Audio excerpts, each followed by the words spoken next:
घड्याळात 3:30 वाजलेत आणि आज मुळशीकडे फिरण्याचा प्लॅन डोक्यात आला. पुण्यातील चांदणी चौकापासून मुळशीच्या बॅकवॉटर पर्यंतचा जो काही लेखाजोखा आहे तो या व्हिडिओ मार्फत आपल्यासाठी सादर करत आहे.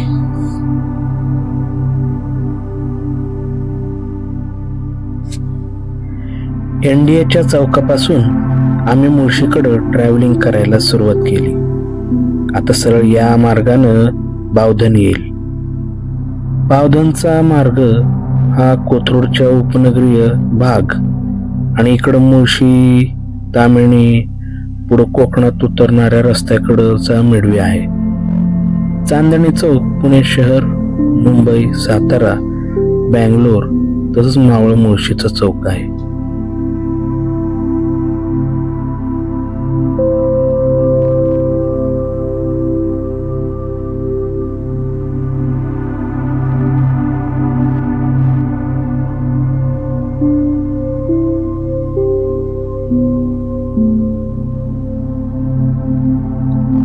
भुगाव कधी आलं ते समजलं नाही. हे उजव्या हाताला जे मंदिर आहे इतकं सुंदर मंदिर बघितल्या बघितल्या भुगावच्या गावठाणात आलोय हे लक्षात आलं.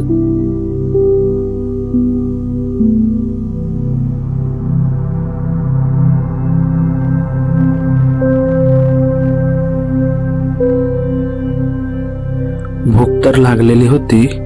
मग आम्ही सह्याद्री वडेवाले या ठिकाणी थोडा नाश्ता पाणी केलं आणि पुढच्या प्रवासाला सुरुवात केली.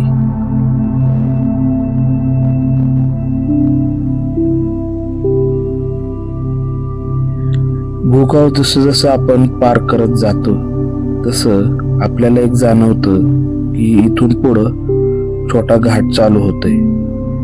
तर हा छोटा घाट म्हणजे भुकुमचाच घाट. तर या भुकुमच्या घाटाला हा सुरुवातीला दिसणारा लेक आपलं लक्ष वेधून घेतो. आता इथं खाली पुढं उतरलं म्हणजे हा घाट खाली उतरला की आपण भुकुमला आलोच याची चाहूल लागलेलीच असते.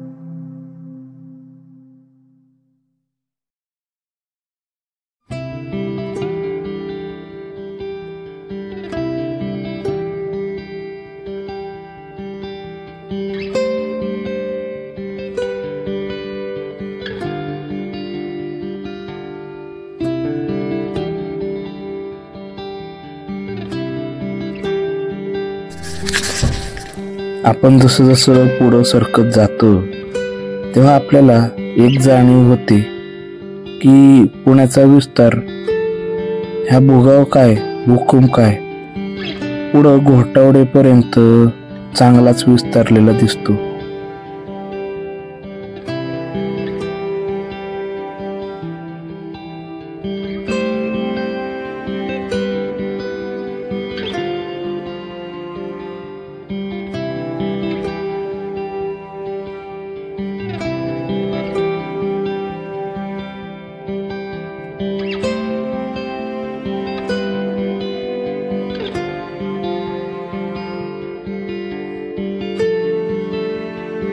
हळूहळू जशी जशी ही चढण पुढे सरकत जातो तेव्हा अजून एक मोठा घाट आपल्याला असलेला दिसतो.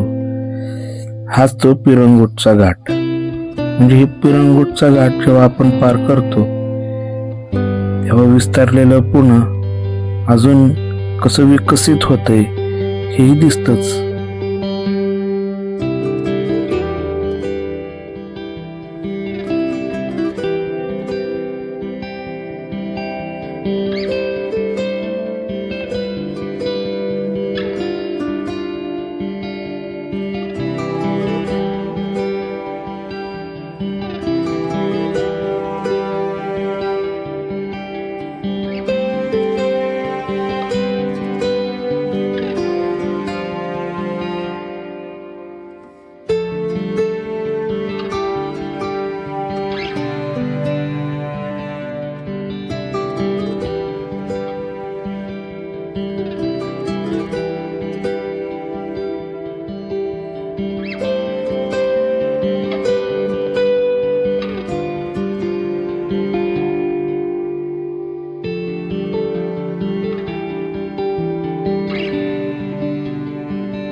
आता आपण घोटावडे चौकात येऊन पोचलेलो आहोत.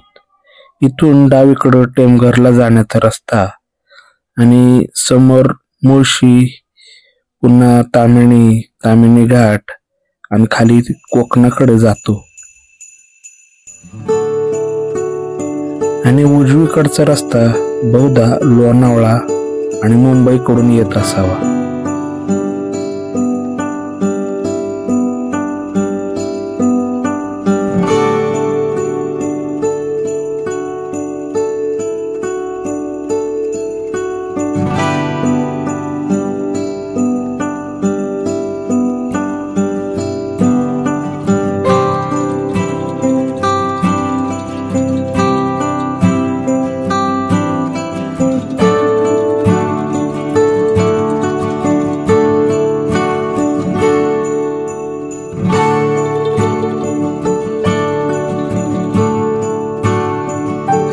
जसं घोटावडे फाटा आपण पुढं पार करतो, पुढं काही अंतरावर हा पौडचा घाट चालू होतो.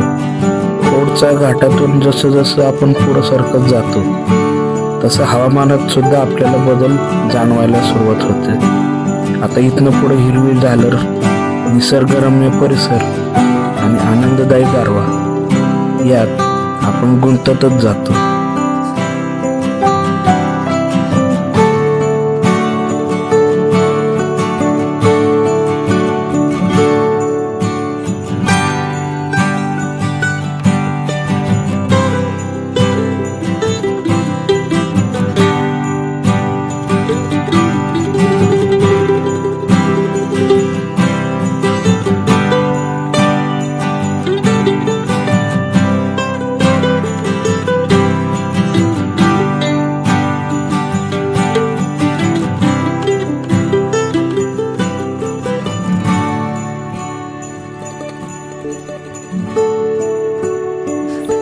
या हिरव्यागार निसर्गाच्या सान्निध्यातून जसं जसं आपण पुढे आलो तसं हे पौड गाव आलं ते सुद्धा कळत नाही. आता आपल्या उजव्या हाताला असणारं हे पौडचं बसस्थानक आपलं लक्ष वेधून घेतच आणि मुळशीकडे आपण तसंच मार्गक्रमण चालू ठेवतो. आजूबाजूला दिसणारे हिरव्यागार डोंगरांचे अजस्त्र बाहू, ढगांची दाटी खूपच मनमोहक वाटायला लागतात.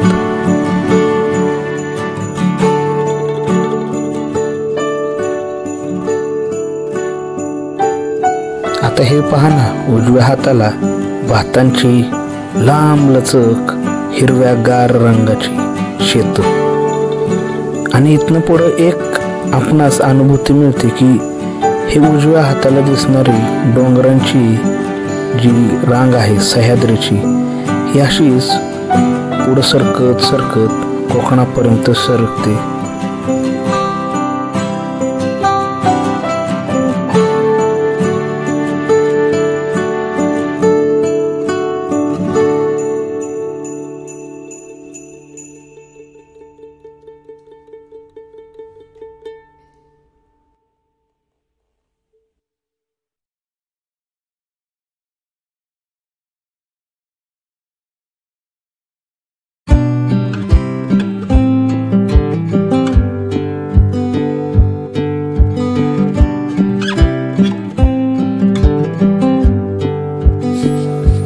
आपण जसं मुळशी धरणाकडं पुढं सरकायला लागतो तसं हा मुळशीचा घाट आपल्या नजरेत येतो. आपण या मुळशी घाटातून जाताना हवामानात पूर्ण बदल झालेला आपल्याला दिसतो. सगळीकडे हिरवळ तर आपल्याला दिसतेच, पण जवळच पाण्याचा फुगवटा आहे हे आपल्याला हवेतूनच जाणवायला लागतं. आता ह्या उजव्या हाताला पाण्याचा मोठा फुगवटा आपल्याला दृष्टिक्षेपास येणार तर आहेच.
आता आपण निघताना हे जे समोर मंदिर दिसतंय याचीच खूण म्हणजे आपण मुळशी धरणाच्या गावठाणात आपण आलेलो आहोत. मुळशी गाव कधी आलं ते सुद्धा कळत नाही. उजव्या हाताला हळूहळू 2 डोंगरांमधून दिसणारा पाण्याचा भला मोठा अजस्त्र फुगवटा आपल्याला दिसायला लागतो. अगदी डोळ्यांचं पारणं फेडणारं विहंगम दृश्य आपणाला दिसायला लागतं. पाण्याचा फुगवटा अत्यंत विलोभनीय दिसतोच, पण आजूबाजूचा निसर्ग आपल्याला आपण स्वर्गात तर अवतरलेले का काय हे सुद्धा दाखवायला सुरुवात करतो.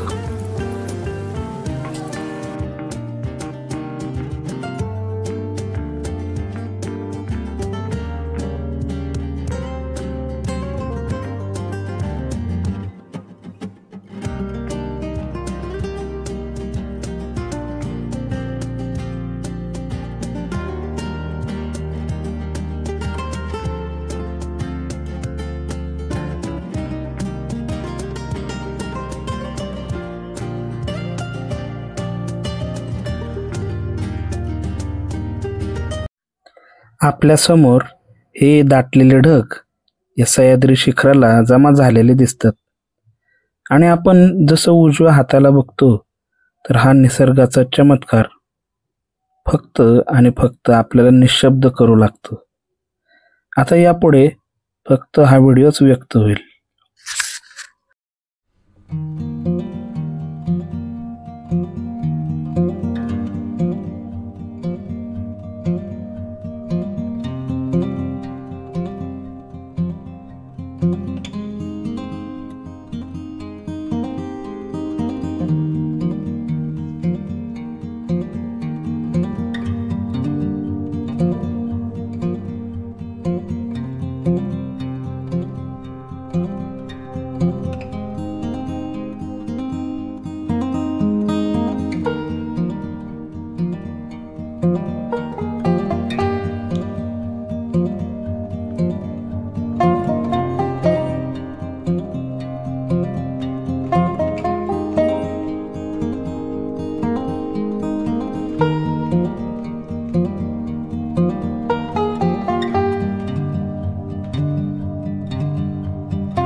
अक्षरशः टाटाच्या वीज प्रकल्पाअंतर्गत असणारं हे बॅकवॉटर, तसेच आजूबाजूला असलेलं विहंगम दृश्याचा थरारक अनुभव, याची देही याची डोळा आम्ही तर अनुभवलाच आणि या व्हिडिओमार्फत थोड्या पोचवण्याचा काही प्रमाणात प्रयत्नसुद्धा केला आहे.